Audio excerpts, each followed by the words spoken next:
আসসালামু আলাইকুম। আমি ধ্রুব আজকে কোথায় আছি তা আপনারা আমার এই ভিডিওর প্রথম অংশ দেখেই বুঝতে পারছেন। জি, আমি আছি জাফলংয়ের জিরো পয়েন্টে। আমার পিছনে যে দৃশ্যটা দেখতে পাচ্ছেন এটা আমরা ভিডিওতে বা ফটোগ্রাফিতে এই জায়গা আমরা অনেক বেশি পরিমাণ দেখেছি। আজকে আমিও দেখছি আপনাদেরকে সাথে নিয়ে।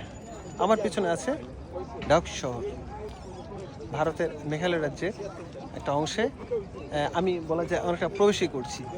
খেয়াল করে দেখেন এই পর্যন্ত সীমানা দেওয়া আছে। আমি আপাতত কিছু সময়ের জন্য হলো ঢাউকিতে যাব। চলে আসলাম আমি ভারতের সীমান্তে। আর এখান থেকেই আমি বাংলাদেশের আমার যারা ফলোয়ার আছেন বা ফ্রেন্ড লিস্টে যারা আছেন তাদের সবাইকে শুভেচ্ছা জানাচ্ছি। ধন্যবাদ, ভালো থাকবেন, সুস্থ থাকবেন এবং সুন্দর থাকবেন। আমি ধ্রুব আপাতত বিদায় নিচ্ছি। দেখা হবে, কথা হবে কোথাও না কোথাও, কোনো না কোনো জায়গায়। আমি ধ্রুব ঠিকই হাজির হয়ে যাব।